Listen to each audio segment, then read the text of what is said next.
not a discipline that we haven't heard something from the Johns on as far as flipping, wholesaling, maintenance, checking your foundation with a tripod and a bucket of colored water. These guys have run into enough problems that they provide tremendous value, and the price of admission free typically. Yes, YouTube. Yeah, always. So, the subscribe button on YouTube. That's there you go. So it's look them up on all of the normal channels, and I'm sure they'd appreciate it if you subscribe. If you listen, give a review. It always helps build listenership and everything else. They're here, kind of sharing what they know. And there's a great chance that if you got a question, they've got time to answer it, or if they don't know it, point in the right direction. For sure. So, thank you, our sir. opinion on it. Appreciate it. Thank you. Oh, that was really nice. So that's us. Yeah. But Only subscribe and leave a review if you guys actually find value. If not, do it anyway. It helps. But we've started in real estate. We started a business about 5 years ago. We both grew up in construction, so this was just a natural route for both of us to take. The fact that we're both Johns and our last name goes B-A-R to like the third letter, huge coincidence. That's why I shaved my head. That way you can tell us apart. So I keep my hair, so. But yeah, so today we've done everything from wholesaling, flips. We're doing, we have rentals. We are currently building 3 new houses. We built and successfully sold 1 new build this year. Yeah. We sold it. So we've been getting into the new build space. So we've done pretty much everything and anything in the real estate space, except commercial. Commercial we don't do. We don't really fancy right now, but probably at some point we'll get into that as well. So just to kind of get to know, you guys a little bit, who here owns rental properties? Okay, good. Who owns more than 5? Okay, we got some people. Self-managing? Nice, cool. So everybody else owns less than 5 or no rental properties at all? Is that what we're looking at a little bit? Yeah? It would allude to that, yes. Okay. Oh, he's raising his hand for you? Okay, gotcha. That guy Very nice. All right, so we kind of have a little, somewhat agenda. This is so people don't forget who I am. I lost So mine. we have a little agenda, but please, if you have any questions about buy and hold or anything real estate, single family related, just blurt it out. All right. We prefer an open format. So if we're talking and somebody has a question, we prefer engaging. We don't like to just talk for an hour and nobody engage. So. And there's no such thing as a stupid question, just a stupid person asking it. So I'm joking. I'm seriously joking. There's a lot of those, please. I'll try to hold it down. But we wanted to cover pretty much the biggest downfalls to investing in buy and holds. All the misconceptions that there are in buy and holds. Haven't been doing this for quite some time, and we started off wholesaling to buy and holds because it's what we've always appreciated, what we always enjoyed, what we always wanted to learn. And there's so many things that people just have a misconception when it comes to rentals. One of the biggest thing is that it's passive. People think that owning rental properties is a passive investment. It's not a passive investment. You're confusing the tax code for the investment, right? It may be classified as passive income for cash flow, but it's a very active investment. You need to be managing the property. You need to understand what the market is doing, what the house has, what kind of repairs are coming up, what kind of updates it needs. Is the market renting that in that area, or is there demands for that area? Is it appraising? What do you need to do for it to appraise? Is the market shifting? How has COVID affected the market that you're in? All of these things you are not gonna know by just having a property manager or having the property just sitting there cash flowing. You need to be an active investor. And we see this time and time again with people that just have money, they jump into real estate, buy a rental property, they're like, that's it, I'm investing. Like, no, you just have a rental property, but you know nothing about it. You don't know if it's appreciating, if there's any tweaks that you can do to increase your rents. Can you get more money for it? Can you add more features to it? Should you even be selling it? Are you getting to a point in that market where you've hit the peak and you need to start considering selling the property? As many people may want to tell you that real estate is forever, we believe as an active investor, you need to know your market. There's always a better deal out there. And if you can sell that property and move it to a better cash flowing deal, a deal with better appreciation, you should definitely do that. But you're definitely not going to do that if you're treating it as a passive investment. Anything you want to add to that? Well, I mean, that's what I said. Like a lot of people, they say, well, I can get a property manager to manage the property, like take care of it. It's like, we've started That's a second misconception. We started like offloading properties to using property manager because it's like, hey, they handle everything. And we've actually used a property manager one time, and after that is like, I'm not doing that. I'd rather build my own team out because we really prefer a property manager to be like a tenant manager. Like they do a good job managing the tenant, not the repairs, not knowing what repairs need to be done. Our first property, they said the sink faucet went out, and they sent us a quote for $450. Like for a kitchen sink faucet, I can buy for $100, and Lowe's is 3 blocks away. Like gold-plated what? What are we getting? Yeah. And I said, screw it, I'll go do it myself. And within 30 minutes, I had a new faucet for $100 installed. And it's like, because their job is to manage the tenant, and they try to, I really refer to it as like a lot of them, they try to nickel and dime every piece they can. They take the listing fee, they charge 10% of all the management fee, and their job is not trying to keep your costs. They're just trying to keep your business and keep calls from you. So. And that's where I think it's like, it's not a passive investment where if you still need to manage your property manager and know how a house is actually built and how it actually performs. So that's what I spend a lot of time doing. Yeah. We self-manage 9 rental properties, and I do all the property management, all the leasing and everything myself. And it's very hands-off for me in a sense that we've bought, renovated, and leased the properties in our mind correctly to where I don't have a lot of calls at all. Yeah. So, and that's the thing with property management. When you're getting into, if you ever picked up a property from another landlord that you've done some marketing or something like that, and they're kind of burnt out, and they had a property manager in place, you hear the horror stories from the property manager. You know, we picked up a property before, and landlords. Huh? You hear the horror stories from the landlords and everything. Yeah. On both sides. We had the Loan Shadow. He was from where? From California, and he bought a property, and he'd owned it for 6 years, and he took a $5,000 loss. Just hard. We're competing with it. Shh. Okay. Yeah. No. We'll do that. So they had picked up the property. He'd owned it for like 6-7 years, and I actually know it was even longer than that. Like, cause he had one of those loans, he didn't have to pay interest for the first like 5 years, or didn't have to pay principal for the first 5 years. It was interest only.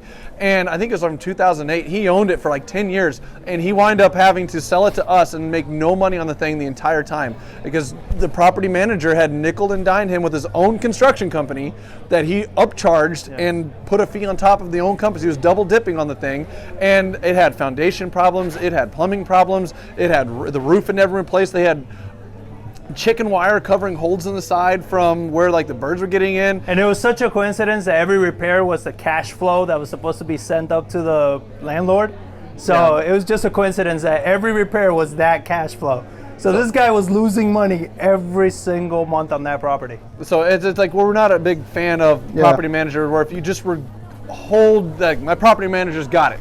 It's like, I don't know. I'm not saying there's not a good one out there that might do it, but for our money, you still need to take responsibility because it's your investment, your name, your money that's on the line, not theirs. Well, and then you also have the issue is that you're hiring a property manager and you don't even know how to manage a property yourself, right? And that kind of comes with hiring anybody, right? You want to outsource anything, especially if you're doing lead management, you know, generating your own leads, your own deals, and everybody wants to outsource everything.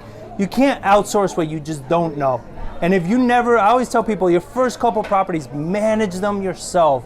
Take those phone calls, go to the house, deal with the tenant, understand what it is that they're looking at. Because what we did, and this was a huge learning lesson for us, is we went from flipping houses to owning rentals. And one thing that we realized is when you flip a house, you do everything brand new, everything's good, sell it, you're done. With a rental, when you put it out and then they start living in it, and it's like, oh, this went out, and this didn't work, and this happened. We're like, shit, you know, we didn't anticipate any of that. So because living in it is very different. They start kind of living back in the house and using the things, and then you start seeing problems. So what we started realizing with the rentals is that, all right, we're started foreseeing these problems. So let's make sure we do replace the exhaust fans and not just clean them up. Let's make sure we do replace these things and change this and put better quality here. Because doing all of these things made the property last longer. And it made for less phone calls. And it's never going to get cheaper than the first time you do the renovation. Because Yeah. if tenants living in it and you got to call somebody out there to, hey, go replace one exhaust fan, they're going to charge you an arm and a leg compared to what they would have charged you if they were just in the house for that first time when they're renovating everything at once. Yeah. So there's a lot of things that for us, like, we have one property that's probably I've had to go to more than anything, and it was the one property we didn't renovate completely from the very start. So, but we knew these things were wrong going into it. As we checked the major components. It's like the plumbing was a huge learning curve for us, to where like now I won't pick up a rental property without paying the $500 for a plumber. It's a lot of money, but scoping that sewer line both directions from the street all the way through the backside to look for problems, because we bought a property and luckily we had a super cool tenant, and the first year they were there the sewer line backed up 5 times on them, and I was like, I am so sorry. And what's the problem? There was a 20-foot section of the whole front yard where that thing just bellied and went down and came back up and was holding water the entire way, and it just constantly backing up on them. The only solution was we had to dig up that whole sewer line and replace it. Yeah. So that's one thing where I learned, it's like the major components, your roof, your air conditioner, your electrical, your plumbing and wire, like you have to check that stuff. And then that's the other misconception, right? It's that you get a deal and they tell you, you go look at it and you're like, oh, it's clean, it's good. I can rent this out, make some money. All right, here's the rent, and then here's the ARV. That's a good deal. Yes, but here's the ARV. This house is not ARV. You understand? Where it's at right now is that it can get rented, but that value sits down here. So you got to run your numbers on this value, not this value, right? Because this value is what most people run their numbers at, but that's not what it's worth. You got to put in the money to get it to this value. So now you bought a house that's actually worth this. You didn't put any money for it, but you bought it thinking that it's worth up here. So if this is not making sense, let me know. Second beer, trying to think through the math. But you have your ARV, and if you're buying it, and you should be calculating your numbers at the fair market value, right? Because it's not updated and you're not calculating it there. Now you're overpaying for a house. Because guess what? That work still needs to be done to get it to ARV status. You understand? And that's where most people are getting into trouble. Because they buy the house, they're like, this is good, I can buy, I can close on it, I can rent it. Yes, we've done that. And it works fine. But we understand that we're buying at this value. And the ARV is up here, but we need to do this chunk of work to get it here.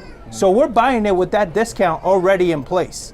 You understand? Even if when the wholesalers usually, they're telling me, oh, but you don't need that work, it could get rented. I agree, but it's not worth this as it sits. It's worth this. You understand? I get what you're saying, ARV, but you're not selling it to me like that. The repairs, for me to get to that value, is substantially more than for me to just rent it as it sits right now. And that is so crucial. I know it may seem simple, but when you're in it and you need a deal and you haven't gotten a deal for months and you get something that comes down the pipeline and you're like, man, but the market is so good, that's when the fundamentals kick in. That's when you need to run your numbers. Because as COVID showed, anything can change at any moment. And it can change just like that. Luckily, COVID was really good to the real estate market here. At least for us, it's been really, really good. But it could have easily gone the other way. I mean, there's just no rhyme or reason. When it came to March time, it's like nobody knew what was going to go. Is it going to go down? Is it going to go up? And luckily, it went the other direction. We were like a possum when that happened. We're like, oh shit, what's going to happen now? We just closed on a property that... Oh, we closed on Tuesday, and they shut the entire state down on Friday. And it was like... I called them. I was like, did we close? Yeah. Shit. I was like, all right, let's hope for the best. Hold on, man, I guess, and hope it goes right. And it was a marginal deal to begin with, and it turned out to be all right. And very all right, because of the same thing. COVID ended up pushing the values on it. Pushing the prices up. But I mean, the one thing is, like, the COVID did, like, luckily we had several properties that came up for renewal that were coming online that we just renovated, to where, like, tenant screening is a huge thing where it sucks. I hate tenant screening. Because Veronica, I know, like, how many times have you had somebody like, hey, I'll come to the property. You show up and then you're just standing there like, okay, I've been stood up for the 7th time in a row now. Like, tenant screening is terrible because, like, one thing Zillow's done, you used to be able to put an agent that would, like, incentivize for like $350 to go and show these houses, and there are pre-screened tenants represented by somebody. Well, that doesn't really happen anymore, where most of that stuff comes from Zillow and Trulia and stuff like that. But I still go out and I meet every single tenant because like I want to know like who this person is, because communication when it comes to managing a rental property is absolutely key. Because if you're not showing up and taking care of problems, they're not going to take care of your house and your investment. To where like I still do take calls on it might be, it's always on Saturdays and Sundays though, when everything goes wrong, never during the week, and it's at like 9 o'clock at night. But I do respond and say, hey, I'll get back to you. Like, let me figure it out and I'll show up. And like when you show that initiative up front, they will give you more leeway in the long term because they know you're going to fix it and you know you're going to take care of it. Because a lot of tenants, they've rented from a terrible landlord before, they've lived in an apartment before, and it's like, I had this problem and it took 6 months to get fixed, or it never got fixed and I had to deal with it. So communication is absolutely key with tenant screening and screening them up front and meeting these people.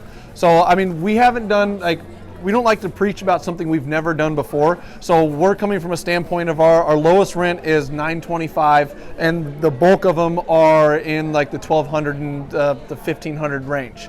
So that is our level of expertise. But with those people and those type of houses that we're working with is communication, talking with them and letting them know, like if it's a fresh renovation, I tell them up front, it's like, hey, this house was just renovated.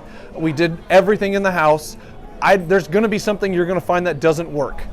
Let me know what it is and I'll get it out and get it taken care of. So up front, when things aren't working, just random things like a light doesn't turn on or a light bulb's out or a dishwasher wasn't plugged in right. It's like, I didn't live in that house, and even though I went through and checked it out, it seemed like it was all working. You don't find those things not working until somebody actually is living in the house constantly. And I mean, to kind of piggyback on that, another thing is I always hear from a lot of landlords is, I don't like knowing my tenants, who I am. I don't like them knowing me, who I am and having access to me and all of this. Like, why? You understand? Like, have clear communication with them. Especially, I mean, so many tenants, this became real when COVID and these people could not pay their rent. It's like, if you don't have a dialogue with your tenant, now you're dealing with an eviction, you're dealing with fighting with them, with lawsuits, with all of this, all because you didn't want to open up communication from day one. Even if you decide to have a great property management company out there, that's fine. You need to over communicate with your tenants. You understand? You need to make sure they anything they need, they can call. They're always being taken care of. People tend to dismiss tenants very quickly. It's like, they're tenants, screw them. What are they gonna do? They can't go anywhere else. No, you understand? Like, you got to be a good person, I think, period, right? Like, it's not even smart investments, just be a good person, do what's right, and don't screw over your tenants just because you can.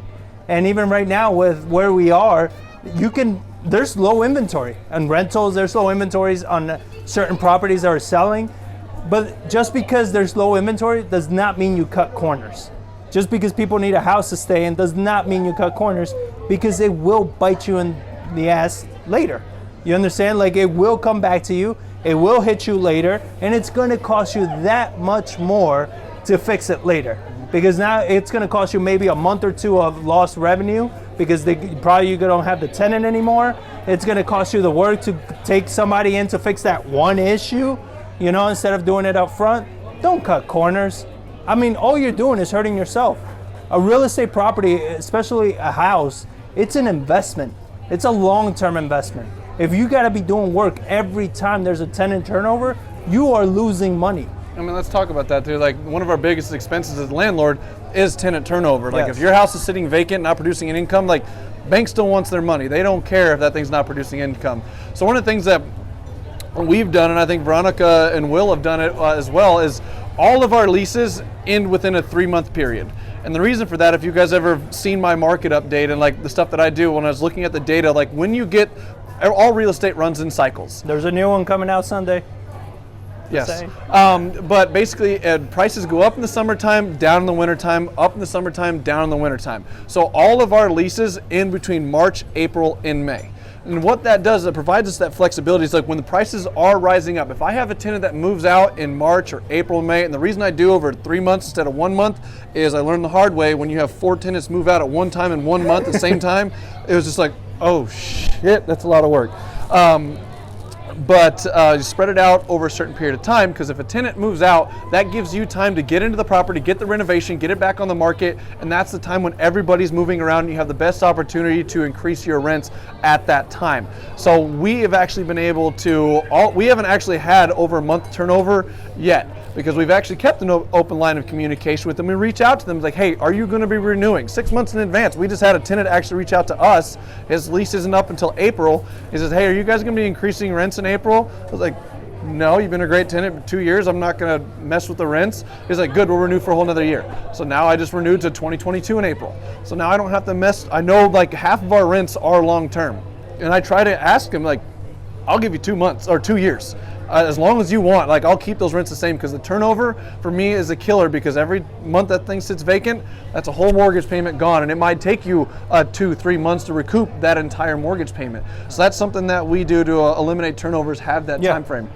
How do you screen your tenants? Like, would you use a professional website somewhere where you put their name and social security number in? I've been playing around with it between like a Zillow and it's another one's called eTenant. That's the one I've been using the most. Like I don't get their credit score, but I get a range of it, and it checks for all your basic stuff. And it, like I meet them. Like that's one thing. Like I gotta meet you. I gotta get a good feel from you, a good vibe from you. It's like I can screen you online and paper. You might come back clean, but you're a dirt bag when it comes to maintenance of a property. And like. So like I like to see what they're driving, how they dress, what they look at when they walk through the house, and just have a conversation with them. Like, what do you do for work? Just a normal conversation like you might have standing at a bar, just to kind of get a feel for them, because it's one, like I'm going to be interacting with these people. Yeah. Like I want to know I can have a conversation with those people, and just kind of screen them that way. So as far as I feel like I could get more from a person just talking with them than what I can get online. Yes, do all that stuff no matter what. And that's another misconception too, where this comes from gurus, right? Some of the bigger problems that most people face is that they tell you, you gotta get this, they gotta have a credit score here, they gotta have this, they gotta have no dogs, no pets, no this, no that. You gotta take it for yourself.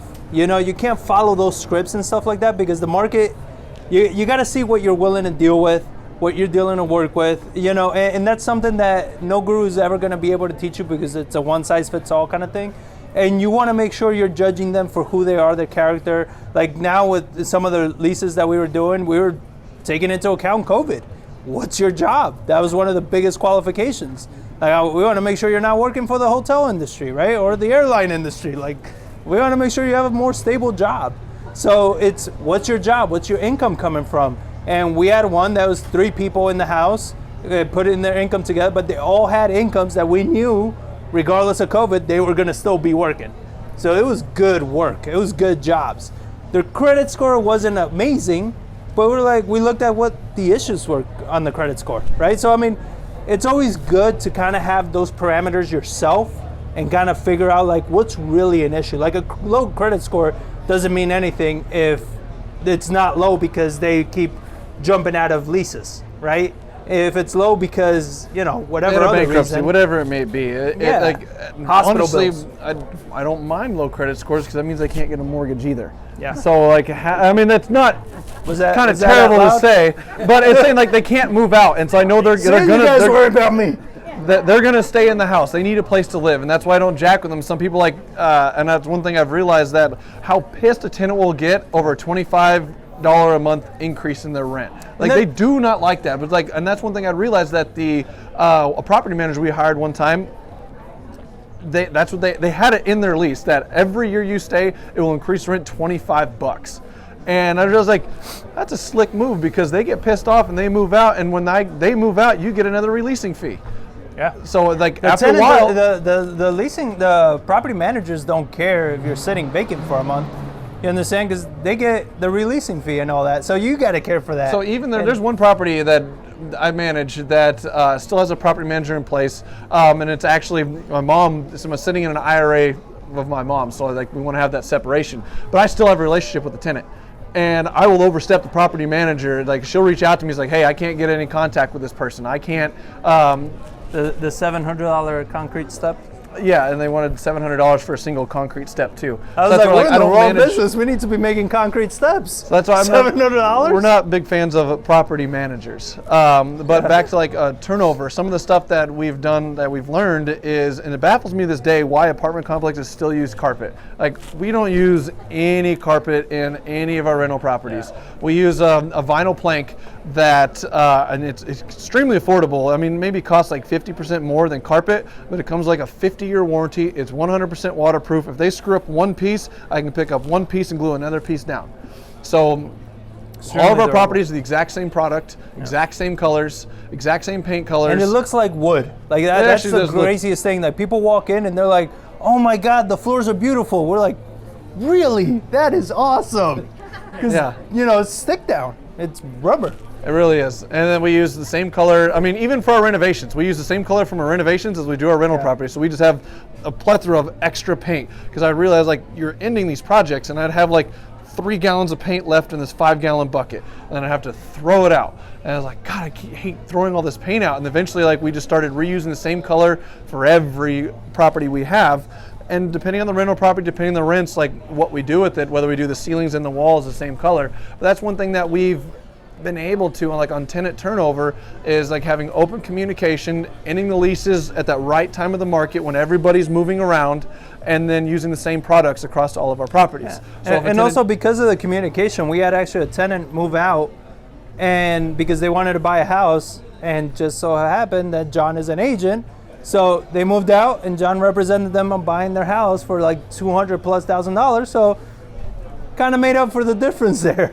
Right? I mean, we did get it re-rented very quickly. Well, it made it very, the same thing. It came to just straight communication. It's like I was able to represent them. I let them out of their lease early, and then within a month I had it back on the market with a new tenant in it before the next mortgage payment was due because I knew it was coming. So I could relist the property and then take the phone calls, the conversations, kind of pre-screen them over the phone as best you can. It's very hard to talk to somebody over the phone to get them to show up and who's going to show up to the properties. So like that is probably the number one time-consuming problem, is finding that right tenant and dealing with it, because you will just get absolutely just inundated and flooded with phone calls and text messages and emails, but you got to go through it. For us, in our opinion. Well, and then also, I mean, tenants, you got to think about it. Like if you've ever been a tenant, you're not trying to be busting your landlord's balls all the time. You know, you got your life to live. So most tenants, they're not going to be doing that to you, you know, unless the house is really messed up and you've cut a lot of corners and there's a lot of things wrong with it. But most tenants, they like living their lives. They're not trying to call you all the time and just see how you're doing or just complaining about nonsense. You know, if you did your proper screening, you're not going to have that kind of consistent call flow. Like people always say, I don't want to be fixing broken toilets. Well, we don't fix broken toilets. We may fix overflow ones, but that was one house.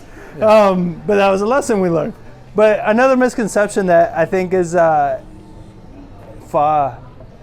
my mind went blank. You lay off that beer. Yeah. Are you guys acquiring more rental properties right now in this market? Yes, definitely. We just bought 3 months ago, like in July, I think is when we picked up our last 2. I haven't bought anything in a while, but it's not for the lack that we won't. It's just that we haven't found anything worth picking up. I mean, I understand. So, I mean, picking up rental properties, it's one of the things too. It's like, just because of the business we're in, that we've renovated houses, been in construction, it's like we understand how a property operates and what could go wrong and take that into a contingency later on. So like the one property we didn't actually renovate fully, it's because like the house was clean, it was in decent condition, a new flooring, new paint, new roof, and it was good. The AC was new, but we knew we didn't fix things, so I expected that we were going to have those problems. So in a property like that, we do want a higher cash flow from that, and we hold higher reserves for that property because we know eventually it's going to need a new roof and it's going to need foundation work, because a house across the street that we own needed 27 piers. Like we know it's going to need it eventually. So we take that into account when we're buying. It's like, what is the future problems this house is going to have, and how good of a deal do I need to have, and how much reserves do I need to keep? So like depending on the property, it depends on the cash flow and reserves that we like to keep. And then you also got to understand the market that you're in, right? Like right now, ever since COVID happened, are those bats? That is insane. I'm sorry, I never heard him that close. It's crazy. I'm like, I don't have a hat. But They won't get wrapped up in your hair. Yeah, don't worry. They're no, not but going they'll to. scratch the hell out of my head. But with COVID, you have a lot of people that are wanting to move out of their apartment units, right? Like that's why, like, I have some friends that are in multifamily and all that in apartment units. I was like, just be careful because people want the space, and especially. Shoot. Lost So it not again. to get political or anything, but like depending on who wins, right? There's more chances of a shutdown again moving forward. If that happens, that creates another urgency of people wanting to move out to the suburbs, get out of cities, get out of dense areas, get a backyard, get some room. So when you think about that and you look at sellers being afraid and they don't want to sell because they have their house, they have equity, they know their payments, they know they can take care of it, and they're like, well, if I sell, where do I go? Right? So that's what we dealt with a lot of homeowners. We're talking to homeowners and they're like, I want to sell, but I'm not sure. And I'm like, I think you're right. You should stay put. Like, you should take care of this. So acquiring rental properties right now makes the most sense because people need a place to live. People want a roof over their head. And rental properties, I don't think any of our rentals have taken longer than 2 weeks to rent. To kind of wrap everything up, just a quick tip for everybody. One thing that's helped our business, we started from nothing, seriously, from zero. And one of the things that helped us kind of grow our business has been networking, is events like this, networking events like this. We come, we talk to people, we network with people, we see what they need, what kind of help they need, what is it, where can we add value in any way? And because of that networking, that's how we get our deals. That's how we get our private money. That's how we get partnerships. We've partnered with a lot of people here.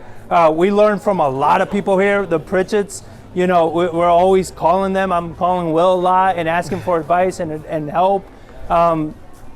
Really, really take advantage of networking. Really take advantage of, don't just go to an event like this, especially now that we're starting to have some of them for now. Just don't speak to the people you know. Move around, talk to other people, get to know other people, because you just never know when somebody comes across a deal that's like, they don't know what to do with, and you're like, man, I will kill for that deal, right? But they don't know you. So get to talk to people, get to network. That's really how we build our whole business. It's been networking, it's been just talking to people. And our podcast is essentially that. It's a way for us to network with people. We put out enough information, enough stuff out there that people eventually reach out to us and ask us questions. It's like, here we go, now we can network, right? Now we can meet more people. So really hope that helps, and hope you got some value from everything tonight. All right, great job, guys. Thank you.